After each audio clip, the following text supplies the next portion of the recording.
অনেকদিন পর বের হচ্ছি। বের হওয়ার পরে পাহাড়ে আসলাম, যেহেতু পাহাড় ছাড়া তো আমার চলে না ওই টাইপের। আর আজকে হচ্ছে আমার ড্রিম বাইকটা নিয়ে বের হয়েছি। এটা আমার আসলে ড্রিম ছিল। অনেক বাইক কিন্তু আমি চালিয়েছি, আমার সবচাইতে বেশি ড্রিম ছিল এই বাইকটা। লাস্ট অফ অল আল্লাহর অশেষ রহমতে এই বাইকটাই নিতে পেরেছি। এই বাইকটা আসলে নেওয়ার পিছনে সবচাইতে বেশি অবদান ছিল আমার ছোটো ভাই চিটাগংয়ের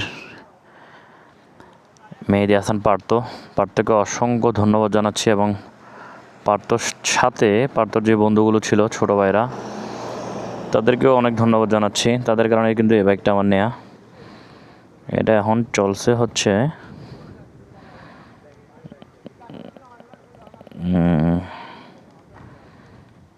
এটা চলছে 763, মাত্র 763 কিলোমিটার চলছে। মানে একদম ফ্রেশ গাড়ি। এটা হচ্ছে তা ইকবাল ভাইয়ের শোরুমের গাড়ি, 28 মোটরসের চিটাগংয়ের।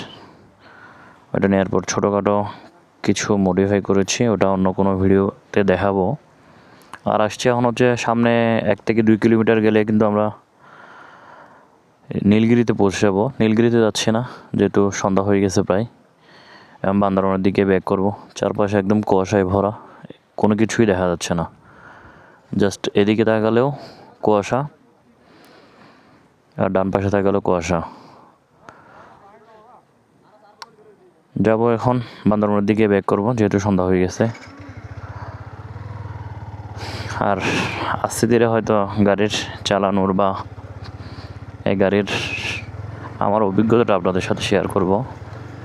সেই অভিজ্ঞতার আগে আপনারা চারপাশের ওয়েদারটা একটু দেখেন। জাস্ট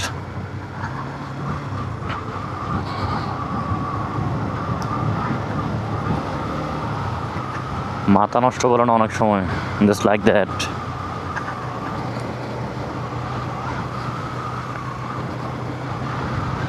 ওহো, ও মাই গুডনেস, এদিকে দেখেন, মনে হচ্ছে আমি হিমালয়ে আছি এরকম। এটা আসলে ভিডিও ক্লিপের মাধ্যমে বুঝাইতে পারবো না, জাস্ট ওরকমই মনে হচ্ছে। চারপাশটা দেখেন অন্ধকার হয়ে গেছে গা। ও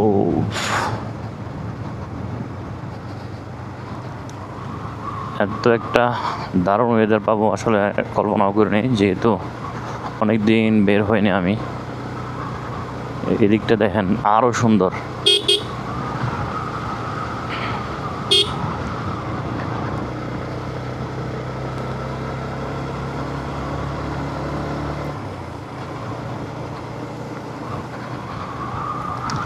পুরোটা অন্ধকার হয়ে গেছে একদম, চারপাশটা অন্ধকার আর অন্ধকার।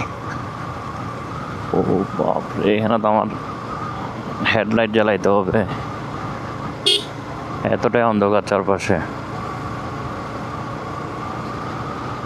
এই অন্ধকারের মধ্যে যে শান্তিটা পাচ্ছি, মেঘের মধ্যে যে শান্তিটা, এটা পৃথিবীর আর কোনো জায়গায় পাবো না।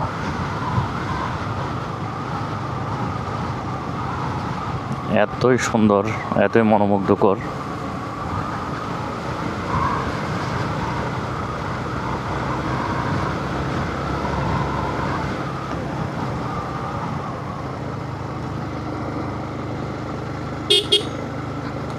জাস্ট ওয়াও বলে না, জাস্ট ওয়াও। আসলে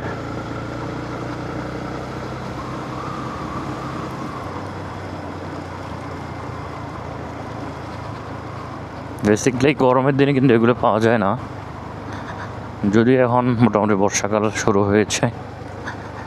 আজকে হচ্ছে জুলাইয়ের 31 তারিখ। জাস্ট দেখেন ওয়েদারটা কি, কিচ্ছু মানে সামনে কিছুই দেখা যাচ্ছে না, শুধু মেঘ আর মেঘ। এখানে টাউনগুলোতে আপনাকে অবশ্যই হর্ন ব্যবহার করতে হবে। বান্দরবানের এই বিষয়টা আমি সবসময় আমার ভিডিও ক্লিপগুলোর মাধ্যমে সচেতনতা তৈরি করি। সেটা হচ্ছে টার্নিংয়ে অপোজিট থেকে যে আসবে সে হর্ন দিবেই না, এটা আপনাকেই দিতে হবে। মনে করুন যে এটা কম্পালসারি, আপনিই দিবেন, আপনিই হর্ন দিবেন এবং আপনি আপনার সাইডে থাকবেন।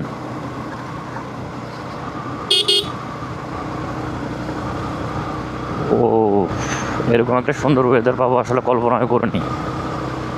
অনেক বেশি সুন্দর, অনেক।